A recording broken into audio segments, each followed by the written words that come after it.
Good afternoon, ladies and gentlemen. Would like to continue our next session, and the next session will be delivered by Dr. Anthony Ferguson from the Southern Seminary on the Dead Sea Scrolls. And he's already here. Before we start, I would like to introduce our speaker for today, for this session, about his background. Someone probably could share the screen on the background of Dr. Ferguson. So Dr. Ferguson, Anthony Ferguson, is from Southern Seminary, the United States, and his educational background is he received his Doctor of Philosophy in Biblical Studies in December 2018 with a major Old Testament at the Southern Baptist Theological Seminary, Louisville, and the dissertation is on a comparison of the non-aligned texts from Qumran to the Masoretic texts. And his teaching experience is from the Gateway Seminary, Ontario, and the California Baptist University. He also got his ministerial employment as a senior pastor at 11th Street Baptist Church, Upland, California, from 2019 to up to present. Here is his publications. Some of the publications he already published many articles, and some of them are the Elijah forerunner concept as an authentic Jewish expectation, and also Isaiah 11 as predictive prophecy, and the list goes on. And yeah, we have here Dr. Ferguson, who would like to present the materials on the Dead Sea Scrolls and the textual criticism on it. Please, Dr. Ferguson, the stage online is yours. Yeah, thank you. Can you hear me okay? Maybe I can hear give you. me a Yeah. You can. Okay. Yeah. And does everybody have the paper that I submitted? We already got it. I think the others already got the papers as well. Okay, great. Would you mind? Would it be possible for me to share a PowerPoint as well, Yeah. January? Yeah, it's okay. Okay, great.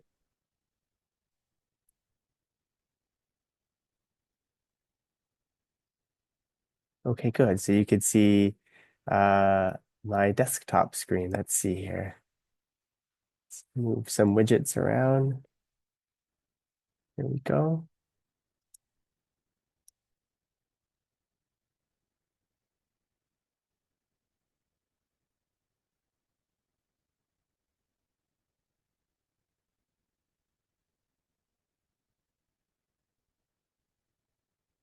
All right. Well, what an honor to be with you guys today and to talk about this important topic of the Dead Sea Scrolls and the text of the Old Testament text.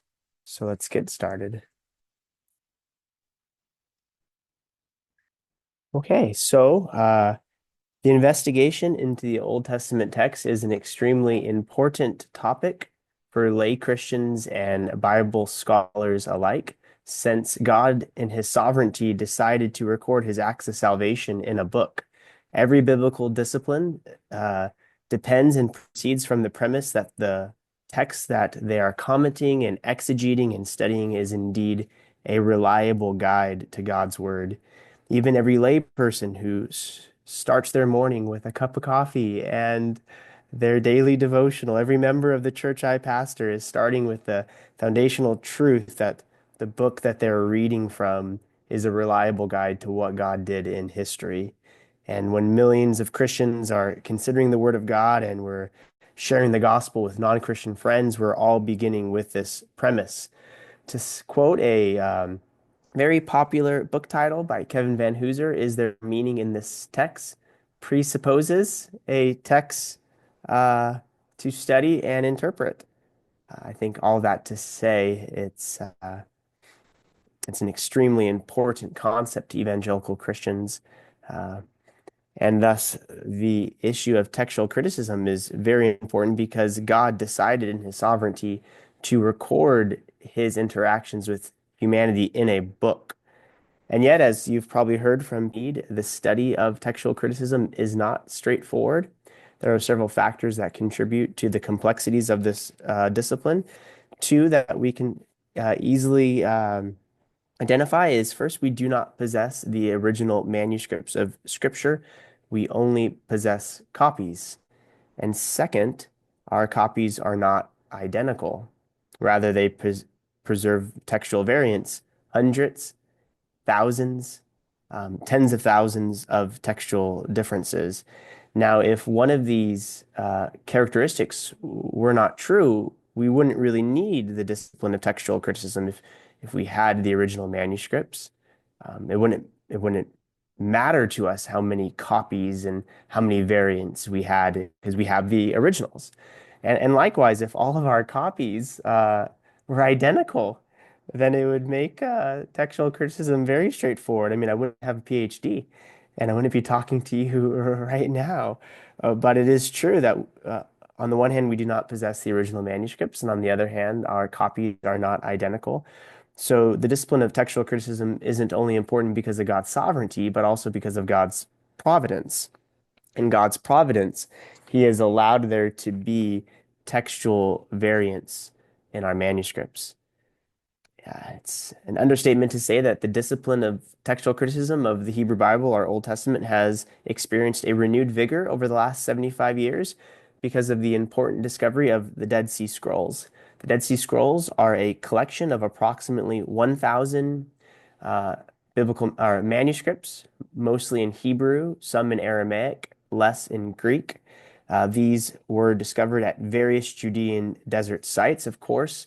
The most popular of these is Qumran, but biblical texts and non-biblical manuscripts were discovered at other sites as well, including the famous fortress Masada and Nahal Hever, Nahal Se'elim, Wadi Meriba'at, and others as well.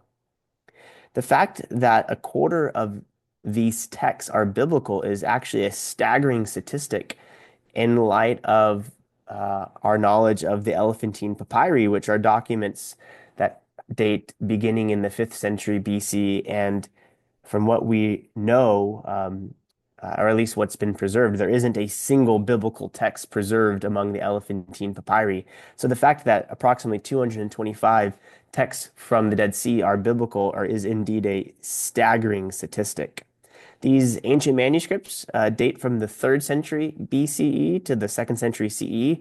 There may be some exceptions to these, and some scholars debate the exact dating of the Paleo-Hebrew texts, some dating them earlier, but the consensus roughly is that these texts are dating from around 250 BCE to around 135, around the Second Jewish Revolt. Most of these texts, like I've already mentioned, are written in the original language of the Old Testament. And this fact removes some of the difficulties associated with Septuagintal studies and the studies of the Vulgate and other translations, simply because these are Hebrew texts. So when we're thinking about issues like translation technique, because Hebrew and Greek are not the same, some of those issues are alleviated. Um, Not all of them, though, as I've mentioned in my dissertation.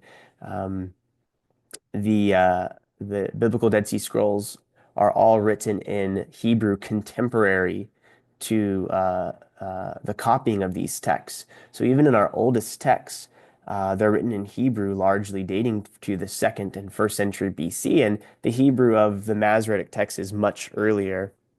So although this is an important point that these texts are Hebrew and thus not translations, we don't want to overstate that fact.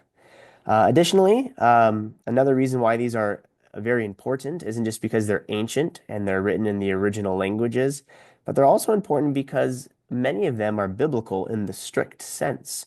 We have many copies of liturgical texts, lectionaries, in New Testament studies, and what we would call excerpted texts in Old Testament studies or studies of the Hebrew Bible.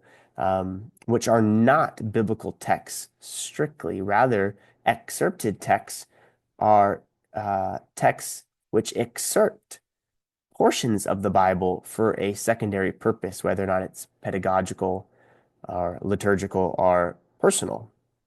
We were aware of some excerpted texts before the discovery of the Dead Sea Scrolls, including the Ketef Hinnon silver amulets, a very important discovery of little silver scroll rolls that date from the 7th to the 6th century BCE, as well as the Nash papyri, which dates to the 2nd century BCE. The Nash papyri is a collection of the Ten Commandments, as well as the Shema, which was a very important scroll in actually authenticating the antiquity of the Dead Sea Scrolls. So all these factors combined, these are ancient texts that are largely written in the original languages of the Old Testament, and they're biblical texts, not excerpted texts, makes them very, very important. But finally, another very important characteristic, or two further important characteristics of the Dead Sea Scrolls, is that on the one hand, they preserve an incredible amount of textual unity, or you can call stability. But on the other hand, they possess a incredible level of textual diversity, which before the discovery of the Dead Sea Scrolls was non-existent. Before the discovery of the Dead Sea Scrolls, the Hebrew textual tradition was monolithic. This was the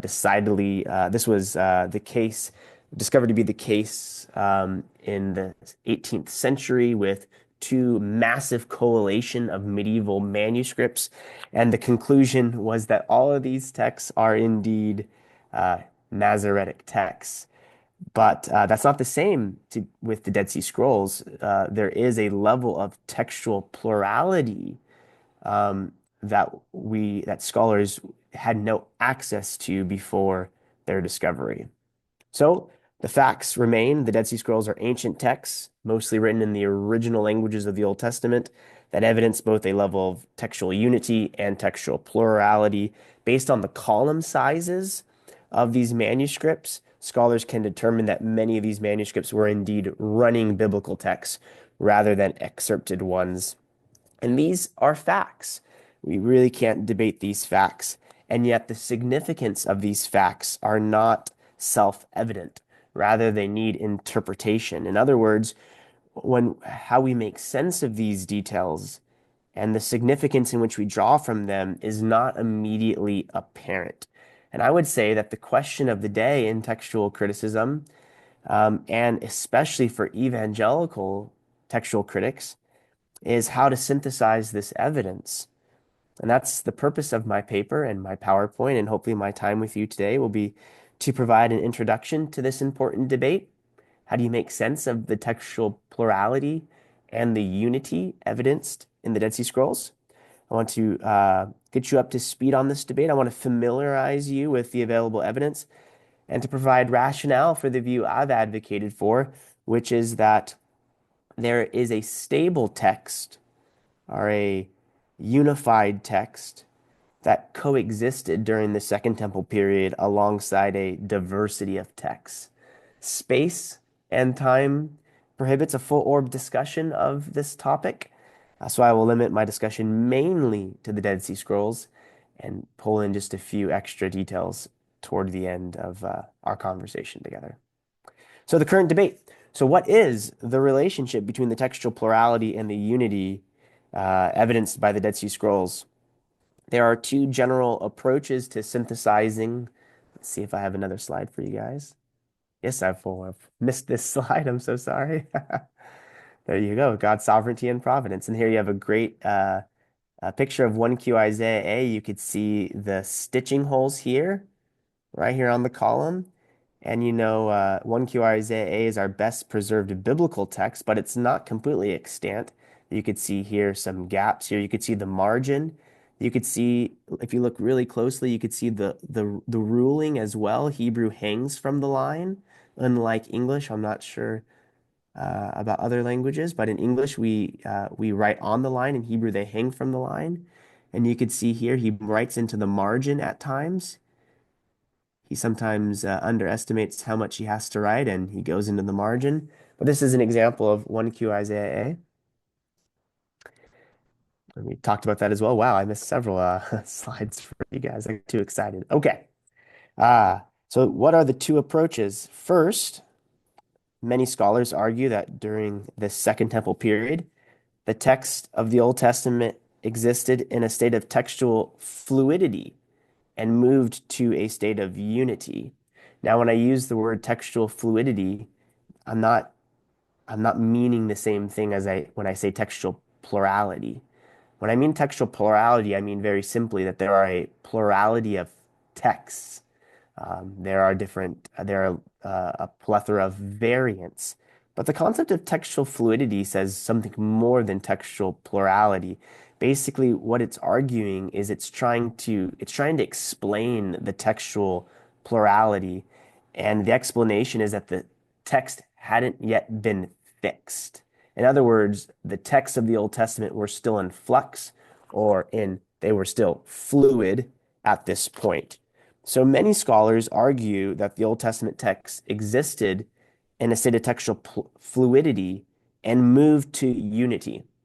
Although scholars disagree about the details of this process, namely, was it gradual or was it indeed a process?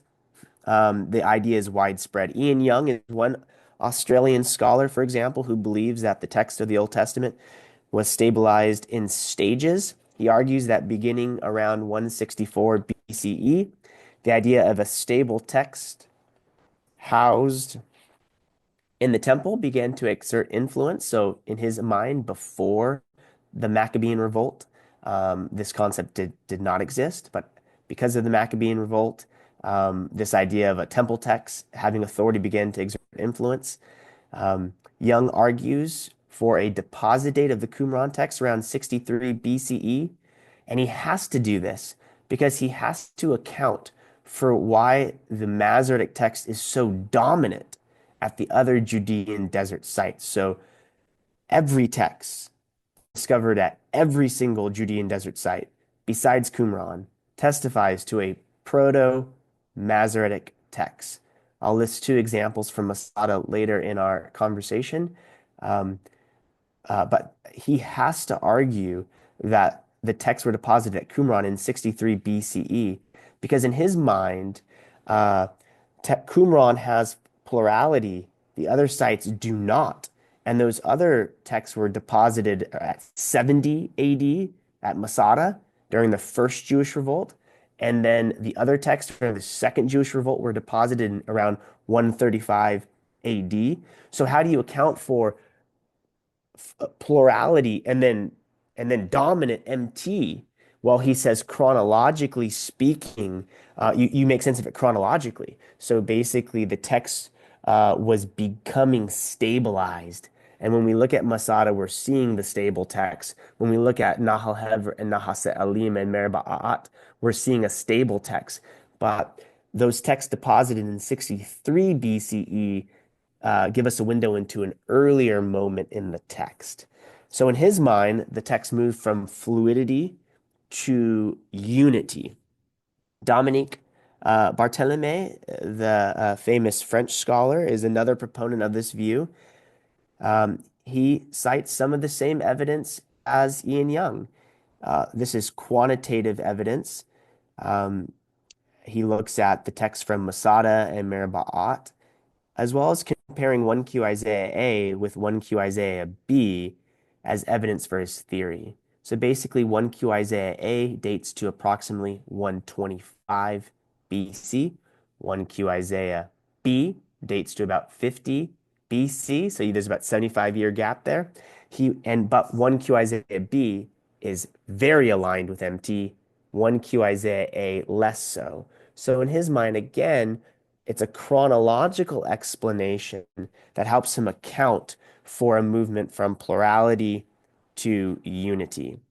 So both of these scholars are arguing that over time, textual plurality decreases and ultimately gives way to a dominant MT around the first or second century AD.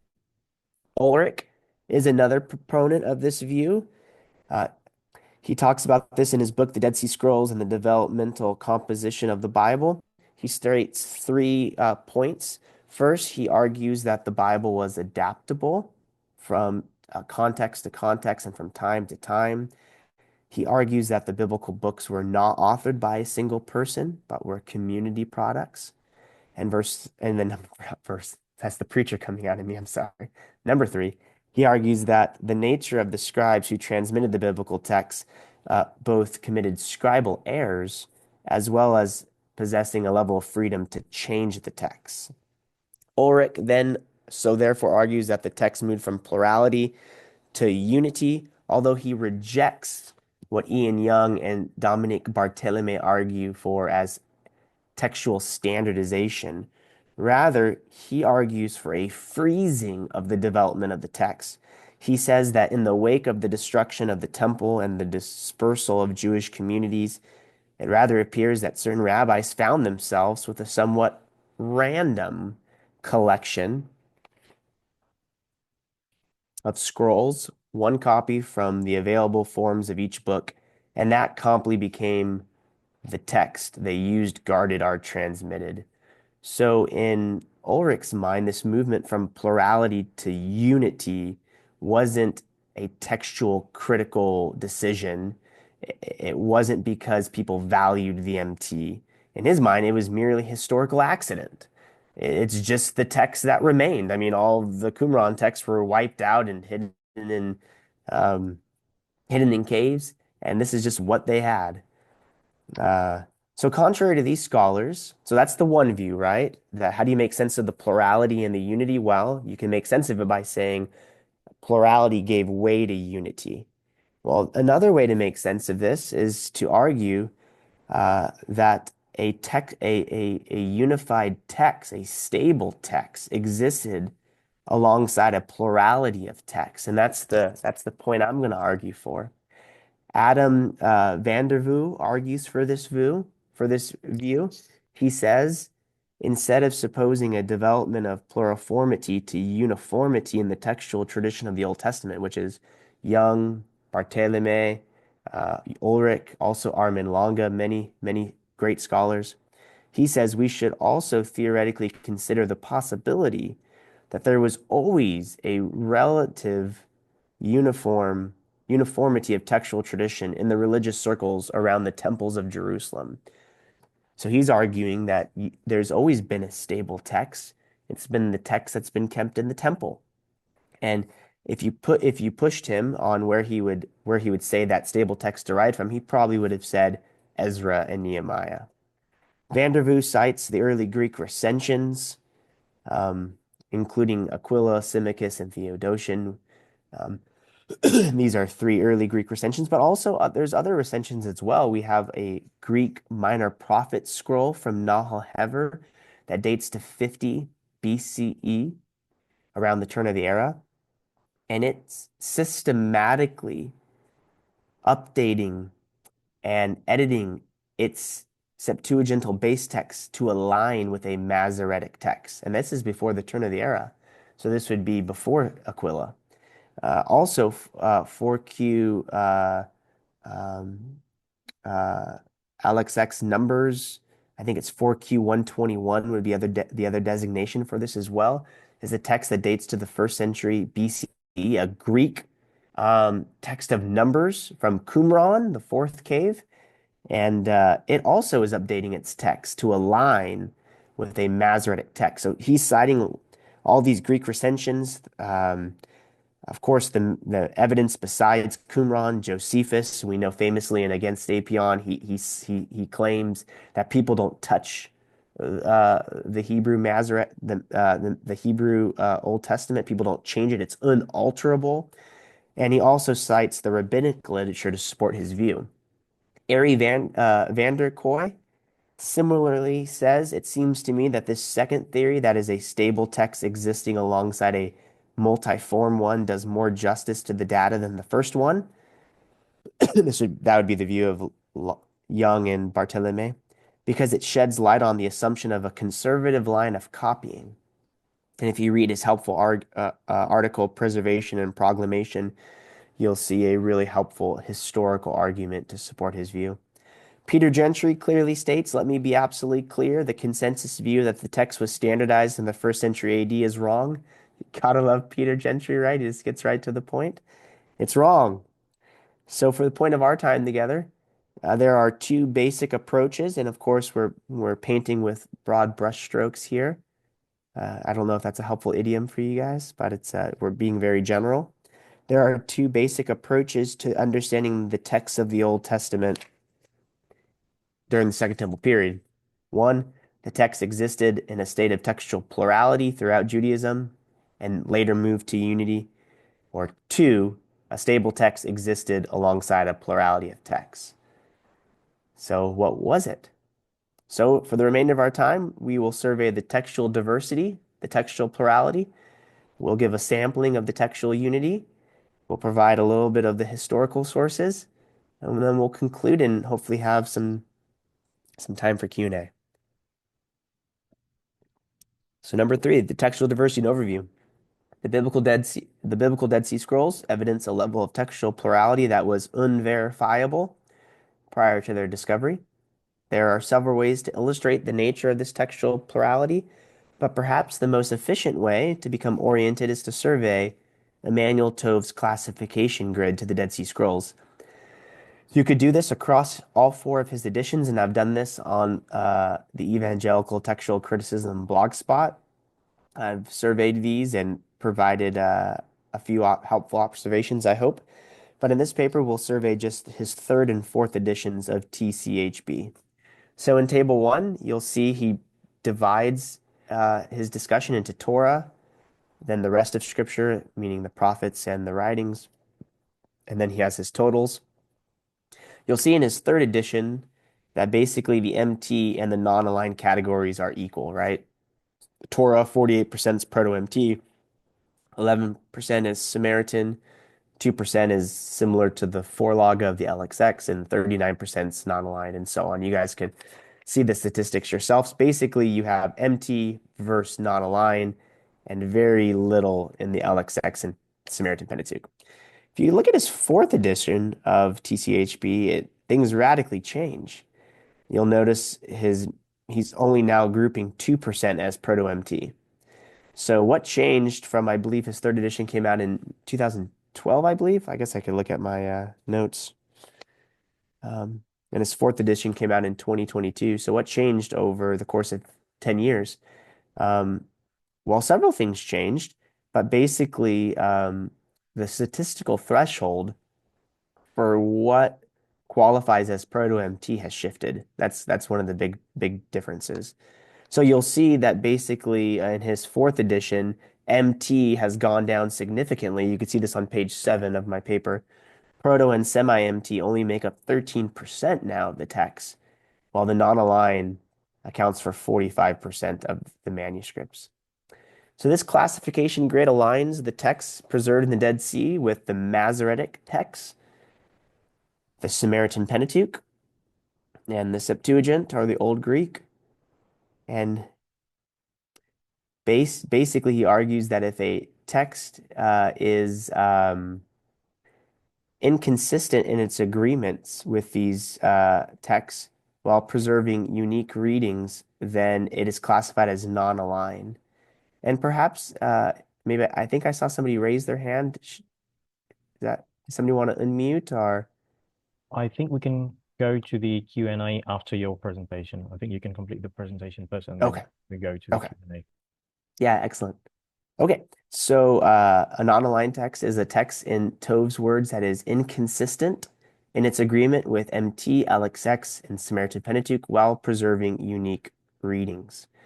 So the statistics I've just listed gives us a bird's eye view into the amount of textual plurality represented in the Dead Sea Scrolls. But one should, however, recognize that these statistics, Tove's statistics, reflect a quantitative approach to assessing the textual plurality.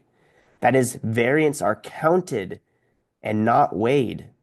It's a very important point that the Italian scholar Bruno Chiesa critiqued Tove of, I believe, in the late 1980s.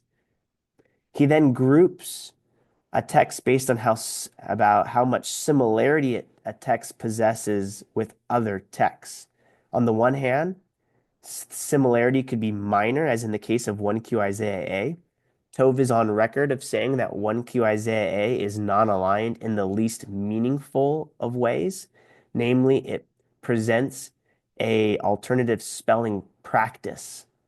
So basically, it represents O's and U's and vocal schwas with the vav much more than the MT does. It also has a different morphological scheme. It often will mark long A in suffixes with the consonant hey. It does this also in peculiar ways with the particle ki and others as well. So basically, 1Q Isaiah A is non-aligned, but only because it spells things differently. That's important for us to know. I mean, I'm trying to think off the top of my head. But British English and American English is very different. They use S's when we use Z's, and we all know who's right, right? And well, you guys like my church, not too. My church doesn't think I'm too funny either. Anyway, so nobody would think that a different spelling practice, right, is significant when you're asking about is the Old Testament reliable? But 1Q Isaiah A is not aligned in minor details. But the classification of non-aligned could also include texts that are very non-aligned, as in the case of 4Q Joshua A. My point is simple that the Dead Sea Scrolls possess a certain level of disagreement to MT, SP, and LXX, and if it does, it becomes non-aligned regardless of the nature or quality of these disagreements. These disagreements might be minor, they might be significant, but they're all just non-aligned texts. Readers should be aware, therefore, that Tove's statistics uh, do depict a level of textual plurality, but they do not describe the nature of the textual plurality. Armin Longa's statistics describe the nature in some detail, since he establishes a statistical threshold for how much alignment is needed for a text to be classified as proto-MT. So Tove never mentions in his works, at least as far as I'm aware, about how much agreement is needed to be classified as LXX or SP or MT. But Armin Lenga, he gives a threshold, at least for the proto-MT text, and basically he says if a text is to be categorized as proto-MT, it needs to agree in 98% of all of its readings with Codex Leningrad. And you'll see, I think I have that on the paper as well, that Longa's statistics are a little bit, they favor the MT in a slightly more way than Tove's do. But Tove's and Lenga's statistics provide us with a window merely into the amount of textual plurality, but do little by way of describing its nature.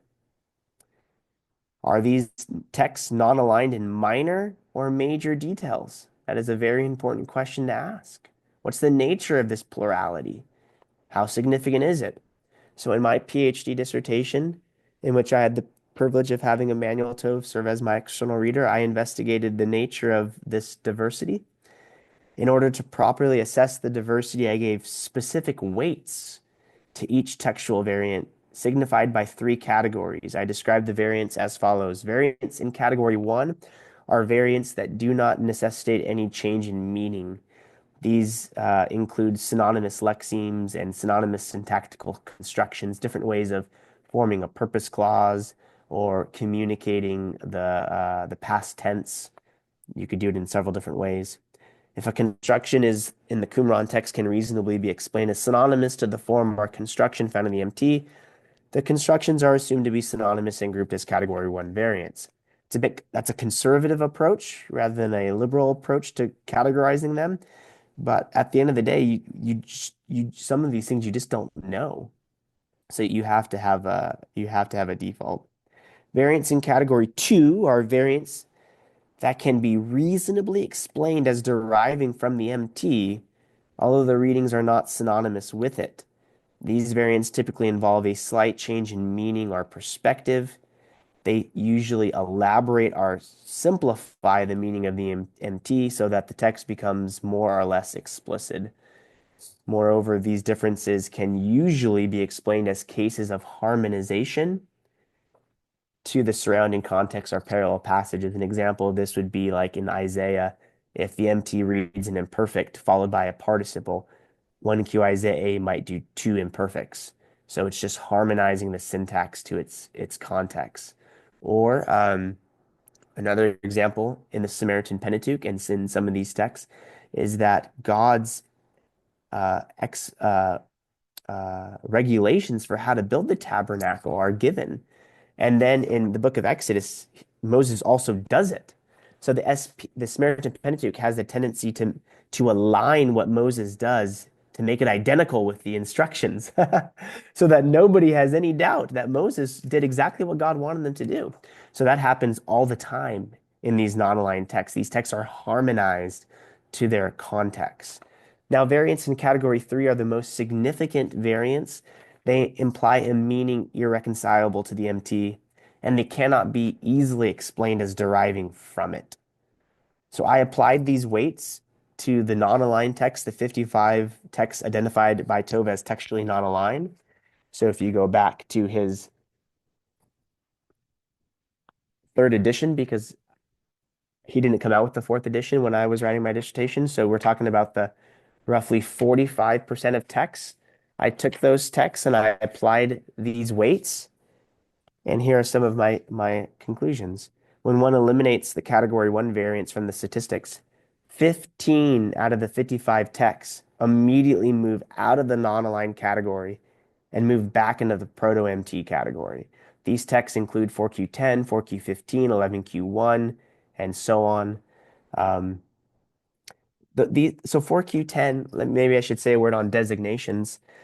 What this means is it's found in the fourth cave of Qumran. So the 4 means the fourth cave. Q means Qumran. And then 10th means it's the 10th manuscript discovered in Qumran. Or sorry, it's the 10th manuscript discovered in the fourth cave.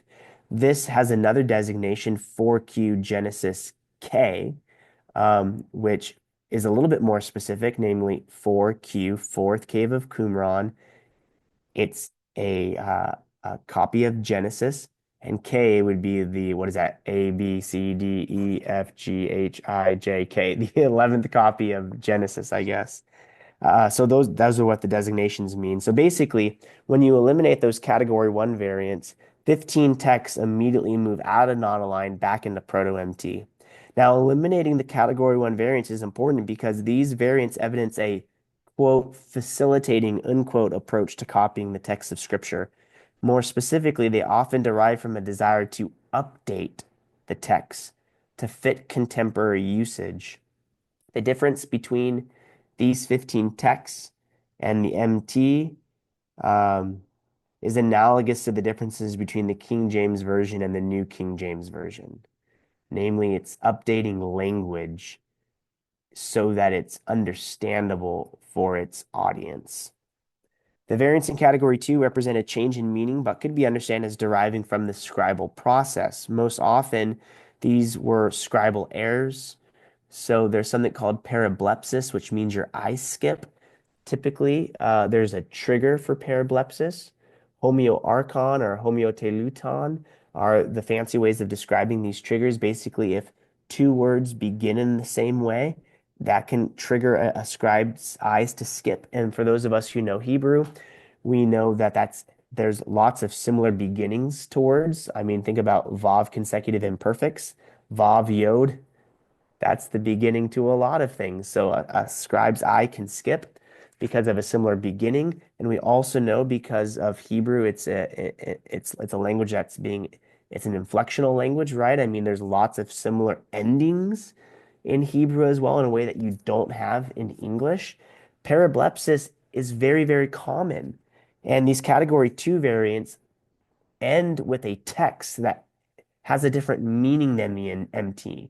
Often it's a shorter text because text has been omitted because of parablepsis. But most often there's clear evidence that man, this guy, his eyes skip from line to line or word to word. So these category 2 variants were often scribal errors, but not always. Sometimes they were intentional changes, like I've mentioned, cases of harmonization and other types of interpretation. There's a famous variant, did God finish working on the sixth day or the seventh day? Obviously, that's an example of interpretation because everybody wants you to know that he didn't actually work on the seventh day. So this would be an example of a category 2 variant based on a certain interpretation or theological framework. Most often, the non-aligned text reading was secondary to the MT and often resulted in a more internally consistent text, as we'll see in just a moment. These variants are more significant, of course, than category 1, but due to their textual nature, often demonstrate that the MT is the more conservatively copied text. So far what I've shown is that when we weigh these variants, we see that a lot of them are just merely updating the text and language of MT. Many others are different. They have different readings, but they're the more dynamic they're not translations, the more dynamic approaches to copying. There are the more careless approaches to copying. When we actually apply textual criticism to the non-aligned text, we see a perspective that the Masoretic text is often the text behind the non-aligned text. So let's get specific, and I think I have a slide for this next one. Okay, we did that. Here we go. So let's get specific. Here we have textual plurality 2Q2. So this would be the second cave from Qumran, the second text discovered in the second cave, and this is a fragment of Exodus. You could see many textual variants, as we'll talk about in just a moment. This idea of them afflicting them, this obviously has been deteriorated, and there's lots of reasons why the text would deteriorate. Um, Most of the texts were not preserved in scroll jars, only a few were.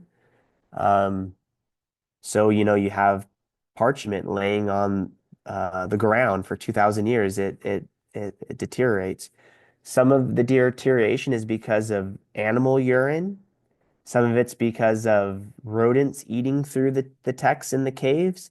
Some of it's deteriorated because of a Roman soldier slicing it in half. So the way we know that is that if the slice mark is very clean, it likely indicates something very, very intentional. And even here you could see I just had it printed like this because I thought it looked nice.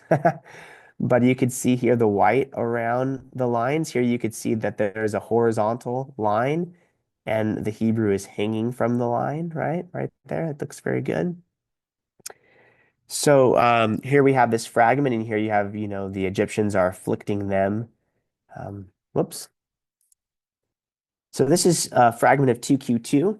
It partially preserves 148 words from various chapters in Exodus and dates paleographically to the Herodian period. So we're talking around the turn of the era. It preserves a fuller orthographic profile in addition to 8 textual variants. And Tove calls this non-aligned. So let's look very specifically at why this is non-aligned. So on the one hand, it has the different orthographic profile. I mentioned that in 2 instances, it marks a long O where the MT does not. Here you could see one example right here. Where did it go?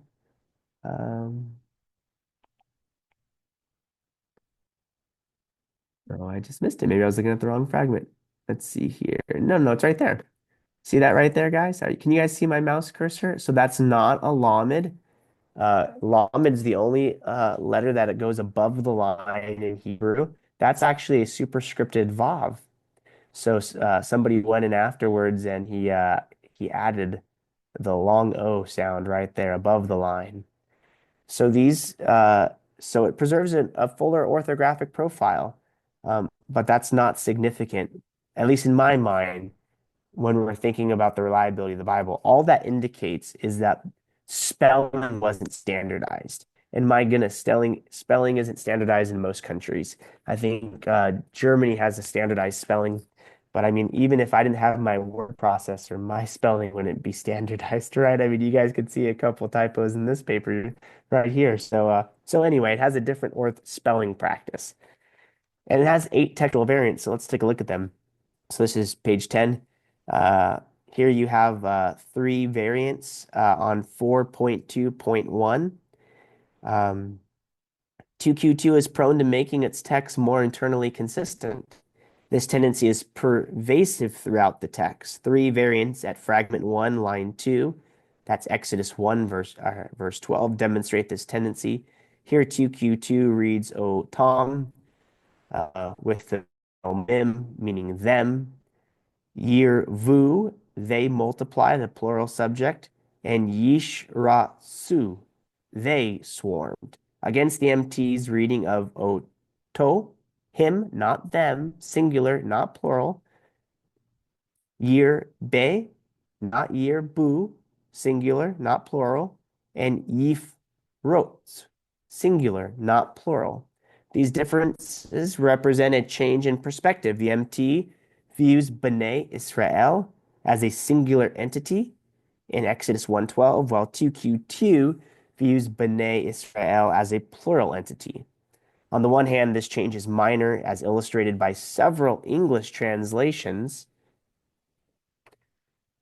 that translate from the MT, not 2Q2, and yet render Israel as a plural entity. Does that make sense to everybody? So they're translating from the MT that says singulars, and they translate a plural. Take, for example, the ESV that reads, the more they multiplied. And yet, literally speaking, the MT is reading, he multiplied. On the other hand, this change, so although it's a minor change, this change is informative from a text critical perspective because it sheds light on the types of liberties ancient scribes were willing to take when copying scripture. And thus it provides us insight into the nature of the textual plurality preserved in the Dead Sea Scrolls. 2 key observations strongly suggest that these 3 readings, namely the plural readings of 2Q2, are secondary and demonstrated tendency to make the text more internally consistent, while the MT is inconsistent in how it describes Israel. And this is true basically across the board. The MT is by far the less internally consistent text. Here's what I mean. The MT describes Israel as a plural noun once in verse 11, 3 times in verse 14, and once in verse 20, and as a singular noun elsewhere in verses 7, 8 through 14, 20. Namely, MT can't make up its mind. Sometimes it does singular, sometimes it does plural. 2Q2 is consistent, at least where it's extant, to describe Israel in the plural. So what 2Q2 has done is it's taken all of B'nai Israel, all the subjects that refer to it, all the objects that refer to it, and made them plural. The MT goes back and forth. Additionally, 4Q1, and I have 4Q Paleo. It's not Paleo. That's a typo. It's just 4Q Genesis through Exodus. It's not written in Paleo script. Agrees with the MT's inconsistent readings and dates to the late 2nd century BCE, indicating that the MT's inconsistent readings is indeed ancient. These 2 facts strongly suggest that 2Q2's plural readings are secondary to the MT.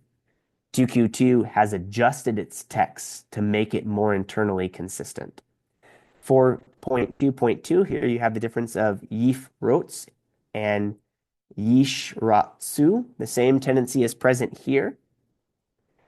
And 3 reasons support this conclusion. The verbal root of parats, meaning to break out, and sharats to swarm, occur in similar contexts in the MT. In Exodus 1:7 of the MT, 5 verbs are used to describe Israel as flourishing, and thus this overlapping context provided an opportunity for 2Q2 to substitute the verbal roots. And here I think the important point, the MT is less internally consistent. Its text has more variety than 2Q2, and 4Q1 agrees with the MT in reading Yifrots against 2Q2, which indicates that the MT's more varied reading of Israel flourishing is again ancient. 4.2.3, here you could see a reading. Those brackets, if you look at 4.2.3, you'll see brackets, one on the left around the Lamed, and then one on the right before um, Vaye Kutsu and after Moed. Basically, the text in the brackets means it's reconstructed. So that would be text literally right here. So if you guys all can see my cursor, right? Okay.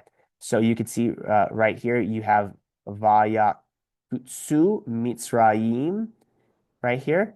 So those words, Cain, Year, Bu, Vakain, Yitzratsu, Moed, Moed, that's all hypothetically over here in the reconstruction. So when we look at this edition is indicating the exact same thing. Let's see, it's 10:20. Um, what time did we start? We still have around 10 minutes for the presentations. Oh, We okay. Well, can we need to do the go. Q&A. Well, you're going to have to take my word for it. All of 2Q2 simply makes the text more internally consistent. And that's just one example. You can look at my dissertation and see me apply the same methodology to all of the text. So there's some insights into the textual plurality. At least in some examples, it's to make the text more internally consistent. Here's 4Q1. This will give us some insight into the textual unity. 4Q1 is preserved in 60 fragments. So now I'm on page 14, number 5, getting specific textual unity. 4Q1 is preserved in 60 fragments. 37 of these fragments are identifiable and preserved portions of Genesis and Exodus. It dates to the late 2nd century, so about 125 BCE. This is very old. And it agrees with the MT in 97.75% of its readings. That's pretty good. Um, it has 27 textual variants out of 1,200 identifiable words, and most of these are minor. For example, it has a plus of a conjunctive vav and a minus of a conjunctive vav. There's a substitution of the divine name, several minor differences. But that just gives you insight, guys. There are texts that are very close to MT, and this is a very nicely copied text. Here you could see the margins. You see the vertical rulings here, and you could see the horizontal. This is basically the writing block. You have a block, and so that means this has been a well-prepared manuscript. He's hanging from the line. He's not going too far into the margin. This is a very nicely prepared piece of parchment, and he has copied this text very carefully. There's not many mistakes. This is a very good copy of the Bible, and it's tada, aligns very closely with MT. All right, another example would be at Masada. This is Masada Leviticus A. This text dates to about the turn of the era, and it preserves 93 identifiable words and only has one spelling difference. The difference between in a nifal participle. No, sorry. One spelling difference regarding a nifal participle masculine plural. So you'll see at the bottom of page 15, 5.3, only one difference. And Codex Leningrad's 1,000 years later. Here's Masada Leviticus B. Again, a very nicely prepared manuscript. You could see here's a nice uh, superlinear correction, but look at again, nicely spaced words. The rulings are very nice. The margins are nice. Good bottom margin. This is a very well copied text as well. 649 identifiable words and only one spelling difference. But perhaps regarding this text, what's remarkable isn't just where it agrees with MT, but sorry, not. But I think what's also remarkable is that there are a few examples of extraordinary agreements. Here you see this word who. Well, uh, this is either an archaic reading or it's a scribal error, probably an archaic reading. You'll notice in Hebrew sometimes there is The feminine and the masculine, there's a common form that does the masculine and the feminine. So who would be the masculine form of that? He would be the feminine form of that. But anyway, my point is simple, is that this text is coming across a very, very old form and it doesn't touch it. Very unlike what's happening at Qumran. Remember those 15 texts that update their language and update their syntax and make the KJV the NKJV? Well, Masada Leviticus B will not do it. Not even if the form is super, super archaic. So what we're seeing is that indeed there is a level of textual plurality in the Second Temple period, but much of it is minor. And in addition to that minor plurality, there is a stable text that's going back as far as our manuscript will allow us. One of our oldest texts is 4Q Jeremiah A, and it dates to around 200 BC, and it's an empty-like text. Okay, so how do we synthesize this data? I'm on page 16 now, number 6, synthesizing the data. The above evidence provides us with a sampling of the textual plurality and the unity preserved in the Dead Sea Scrolls. The question of the day regarding the Old Testament textual criticism is how to synthesize this evidence. What is the relationship between the textual plurality and unity evidenced at Qumran? It seems that our answer to this question should begin with the ancient Jews themselves. How did ancient Jews interpret this evidence? Jews understood the Old Testament was stable enough to guide religious practices, theology, and ethics. The traditions of the Pharisees are described as being formative by at least the 2nd century BCE, and these traditions were dependent on a particular text of Scripture. Ancient Jewish debates likewise assumed a text stable enough to guide discussions and debate. Members of the Yahad, this is the community who congregated at Qumran, they never called themselves Essenes. Other people called them Essenes. They called themselves the Yahad, which means the community. Names like the Sons of Light, names like that. So they were confident enough in their Bible to study it with great passion. They believed that proper study of the law and the prophets would inaugurate God's kingdom. Additionally, the study of the Torah during Antiochus Epiphanes' Hellenizing efforts led to many dying for their faith in the 2nd century BCE. And if Ian Young is right, that the law wasn't stable or until after this time period, well, why was Antiochus Epiphanes making such a big deal about the law? All of this evidence reveals that ancient attitudes about the state of the Old Testament text during the Second Temple period, it was stable enough to guide religious practices, dictate theology, govern ethics, and even die. This evidence, coupled with the texts that refer to an unalterable, strong text, strongly suggests a stable text during the Second Temple period. And those texts would be Josephus against Apion. And those texts would also be Jesus in Matthew 5, not an iota will pass away. The Gospels writing that Jesus goes out of his way to fulfill prophecy. Philo's use of scripture, but also Deuteronomy 17, the idea that the king has to copy the Torah from a authorized version, not just any version, but an authorized version, namely a version kept in the temple and guarded by the proper authorities. All of this indicates that there was an unalterable text, and widespread Jews believe that this text was stable enough to, again, guide their religious practices, dictate their theology, govern their ethics, and even die. So, conclusions. Too many Christians are ill-informed about the biblical text preserved in the Dead Sea Scrolls. Sensational arguments have been made that the Dead Sea Scrolls prove that the Old Testament text has been copied with precision. That is true, but it is only half of the evidence. Some texts were copied actually very poorly, and others were resignified, that God's word might be understandable to generations. Many were edited so that the scripture would be more internally consistent, and many others were excerpted to produce a document that was no longer a running biblical text.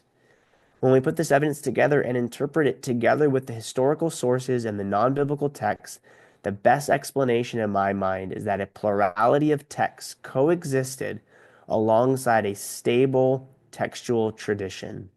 This stable text tradition was guarded in the temple by the proper authorities and was close to what we know now as the MT. Okay, thank you so much, Dr. Ferguson, for the wonderful presentation. And I believe that there will be many questions about the materials presented today from Dr. Ferguson. Yeah. So we come to the Q&A session. Anyone who would like to raise questions, please, you can directly raise your hand or write it in the chat box. Okay, there are already two people who raised their hands. First from Mr. Johan. You can ask your question, please.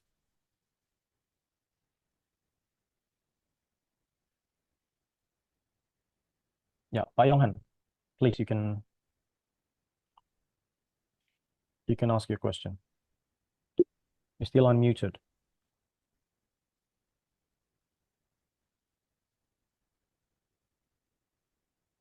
Well,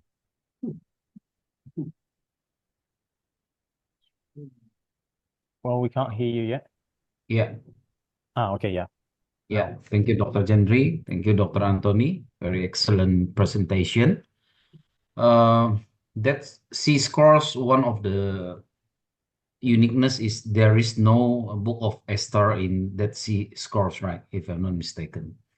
Uh, I honestly want to know at this point, do you believe Book of Esther is something really historical event or just a myth? Because until today, there is no record outside of the Bible about that event. And New Testament never mentioned Purim or quote about something from Book Esther. And we find no any record in the Dead Sea Scrolls as well. So what do you believe about Book of Esther? If you believe that is a historical event, what kind of argument you use for that belief? Thank you. Yeah, thank you. Can you guys hear me okay? Yeah, I can hear you.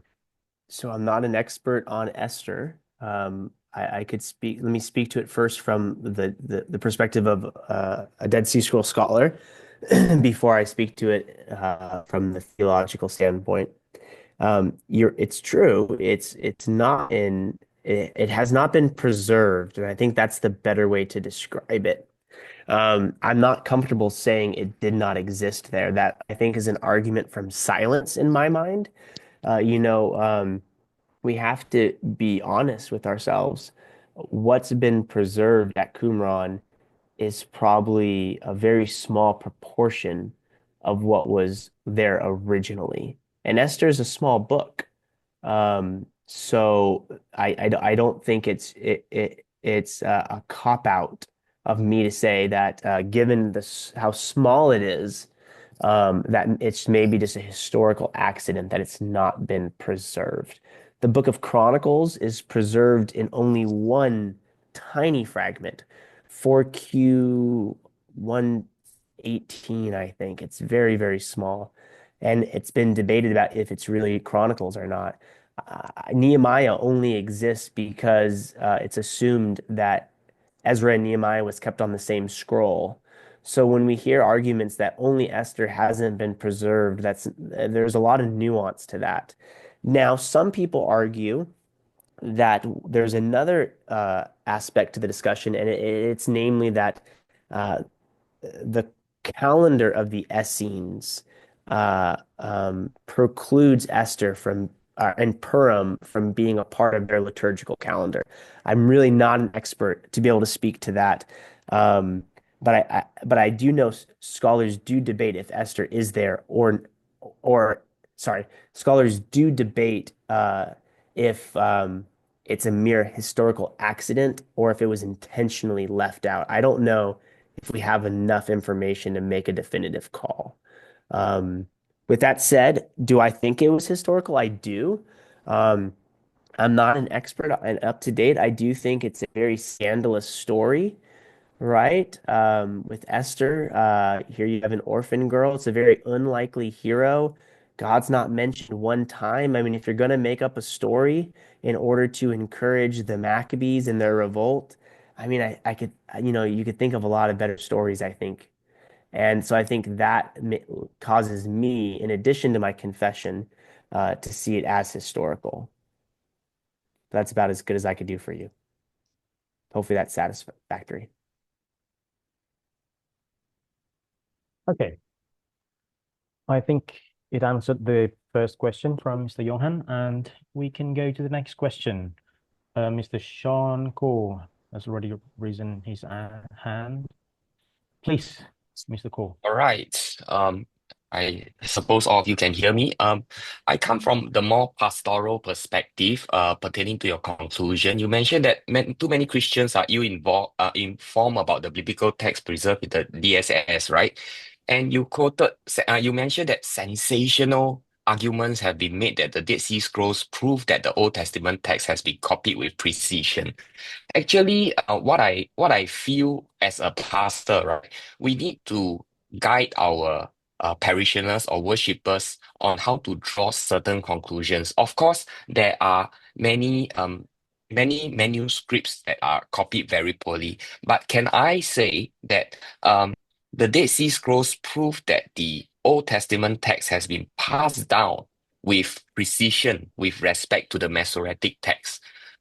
Why do I say this is because prior to the discovery of the ESS, the Masoretic text has not been attested to be very accurate. But since this Dead Sea Scrolls have been discovered, right? The Dead Sea Scrolls can point to the precision and accuracy of the Masoretic text that has been passed down over the centuries.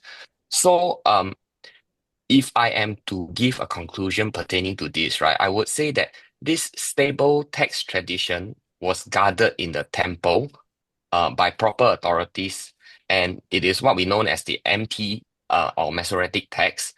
And the Dead Sea Scrolls actually attested to the accuracy of the Masoretic text. Do you agree?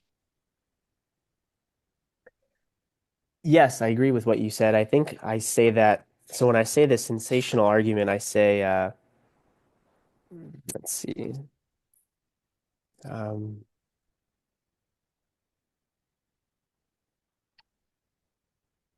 that was on the last page, right? When you want to find something quickly, it's hard to find. No, it's on page 16. Sensational arguments have been made that the Dead Sea Scrolls prove that the Old Testament text has been copied with precision. That is true, but it is only half the evidence. So I do think it's a valid statement to make, but it needs nuance. I've seen apologists, for example, popular blogs, people who I don't think are qualified, um, who would say, "Oh, look at 1Q Isaiah A.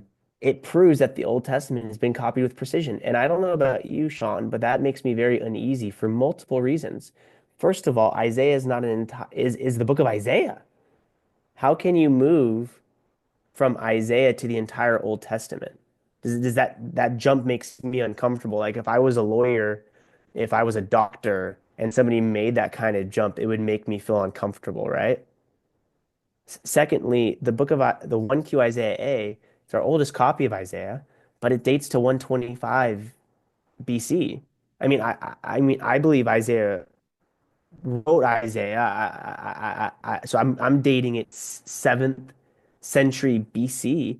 That's 600 years removed. I mean, even if you're a critical scholar and you're dating Isaiah, it's a compilation and you're dating it to the 4th, 5th century BC. That's still hundreds of years removed from the original manuscript. So again, like now we're making a chronological jump that I'm not comfortable making.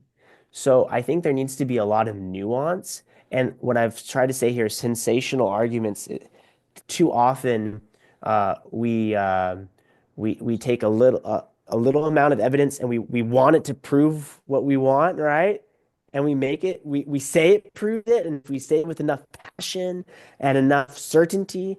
But I'm concerned that my my youth group that's now going to University of California, Irvine, Cal Poly Pomona, Claremont College scripts, and they're going to listen to a Bart Ehrman type person who's going to say, "Oh, look at all these differences."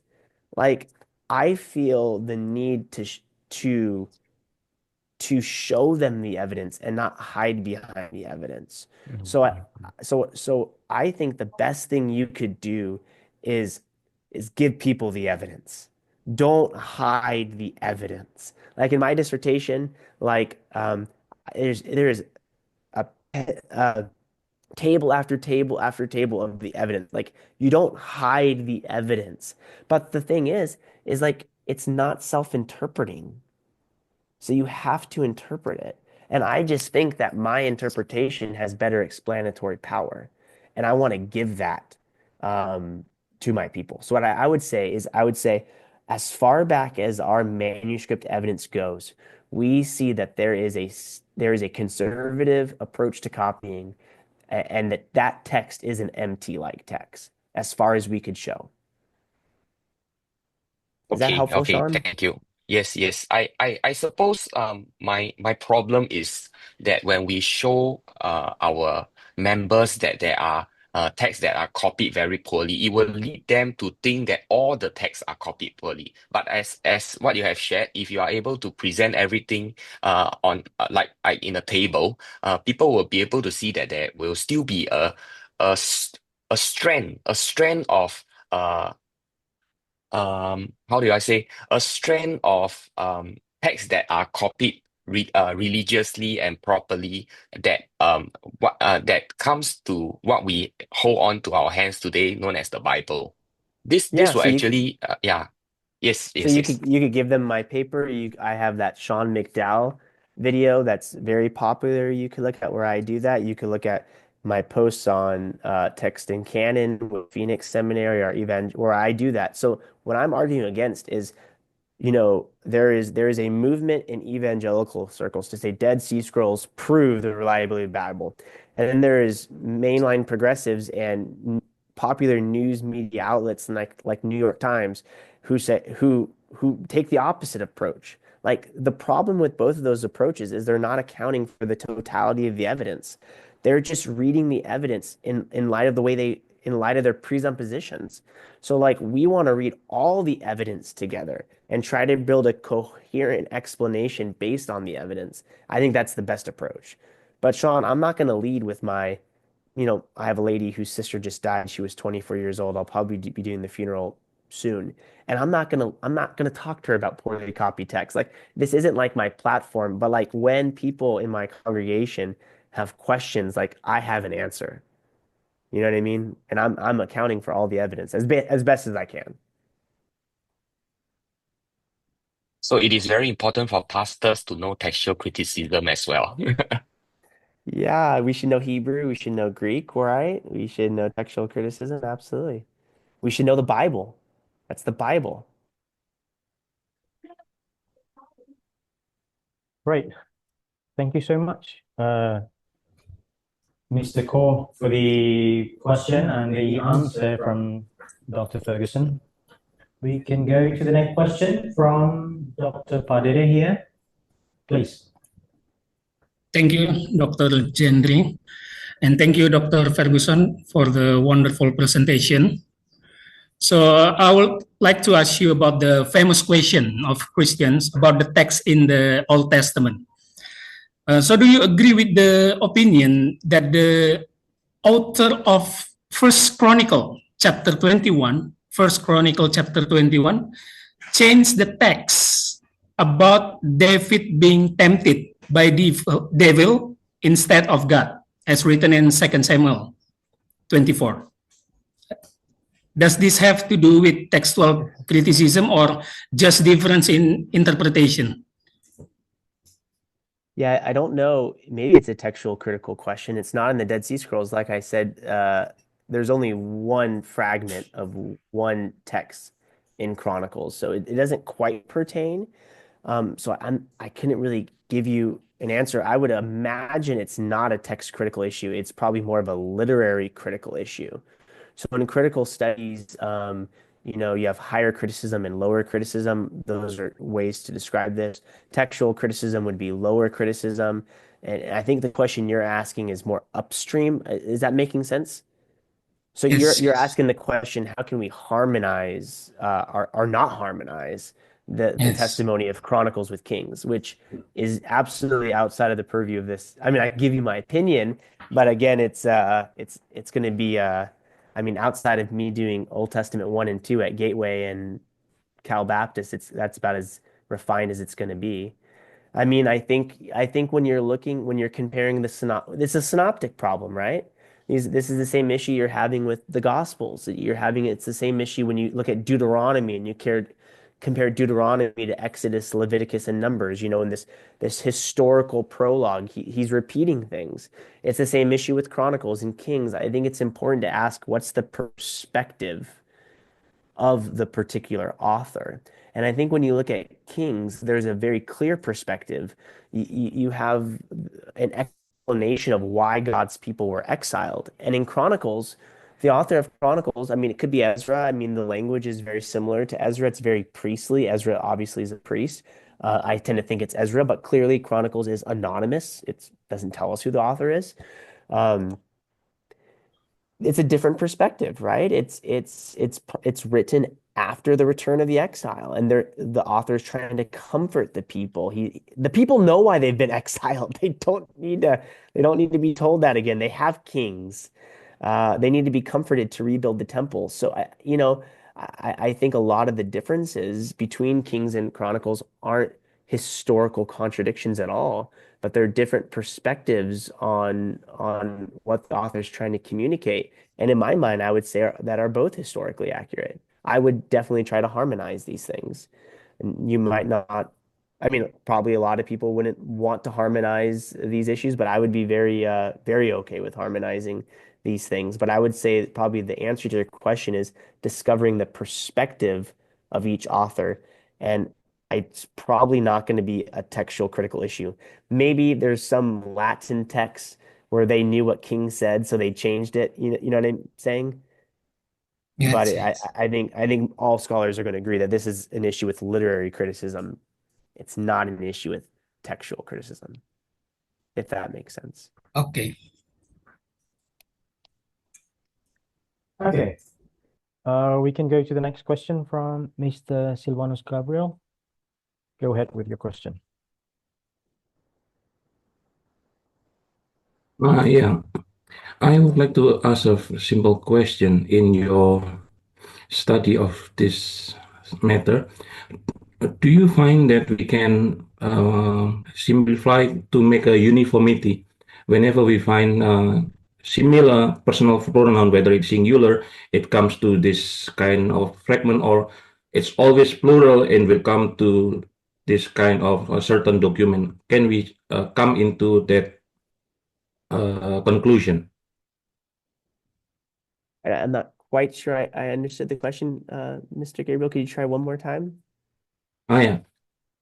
When we read the text in Qumran text, can we come into a conclusion that whenever we find a certain pronoun, whether it is plural or singular, and we can decide it is come from a certain document because it use plural, and it comes from other document because it is used singular. Can we come into that kind of conclusion? So the conclusion I was trying to make was that 2Q2 was secondary to the MT. Mhm. So that's the conclusion I drew. Somebody could disagree with me. I mean, ultimately, at the end of the day, we don't have the exemplar, or you could say the German word Vorlage. But I argued that QQ2 is secondary, and the reasoning I gave was I gave the evidence as 4Q1, which is an older text that agrees Mhm. with MT. So there you'd have external evidence, and you would say that here you have an older text that's been very well copied. It's not a Mhm. poorly copied. 4Q1 was a great copied text, like I showed you, and it agrees with MT against 2Q2. And then I also tried to show that 2Q2 is internally consistent. And in Mhm. my mind, I think that's what I think that is a hallmark of the non-aligned text is what they do is they seek to make the text more internally consistent. They want to make Mhm. all of the number the same. They want to make all the verb forms the same. That they want to Mhm. make it very, very consistent. So Mhm. those two reasons led me to conclude that it was secondary to the MT, and then therefore motivated by a desire for internal Mhm. consistency. And Okay. that desire is throughout the Samaritan Pentateuch. When the Western world became aware of the Samaritan Pentateuch again in I think the 17th century, um, Gesenius did his dissertation on it, and then Bruce Waltke, a evangelical scholar in the States, did some work on it as well. And the Samaritan Pentateuch is an updated Masoretic text that that also makes it more internally consistent. Mhm. Mhm. Yeah. So I don't know why, but I think Jews around the turn of the second century or the second temple period want a very internally consistent text. Honestly, I think that kind of speaks to this doctrine of inerrancy. They want everybody to be aware there are no contradictions in Scripture. There are no historical issues in Scripture. So they iron them out. They get rid of them Okay. through these types of differences. And the MT largely is not like that. Largely, the Okay. MT is a much less internally consistent text. Yeah. Uh, I asked this because in the book of Deuteronomy, sometimes we find when they use singular form, they address Israel as a whole. Yeah, yeah. Yeah. That's right. Yeah. Um, is So that that also would be the the case? perspective. Is that also the case when they want to address Israel as whole, as a whole? I mean, then they use singular, or they want to address themselves as a separate group, and they use it singular. But when they want to address those outside their group, they use plural. Yeah. So I think, yeah. So the Bnei Israel is the subject, the sons of Israel, namely the Israelites. And you're right. When it's described as a singular, we call it a collective singular. Um, but also a collective group can be described in terms of its individuals, and that would be the perspective of the plural, right? So the singular, the perspective is a group. The plural is Mhm. there's a bunch of individuals. So that would be the perspective. You're right. Okay, great. Thank you so much. Yeah, thanks.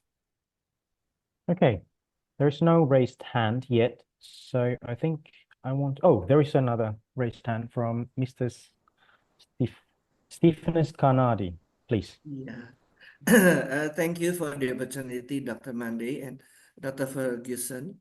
Thank you for the presentation. I would like to know why do the Qumran community made so many copies of the manuscript? Mhm. And when you answer the question, you also mentioned that what we found in the caves are not all. There should be so much more, maybe. So, what are they for? Is it they Wow. distributed somewhere or what?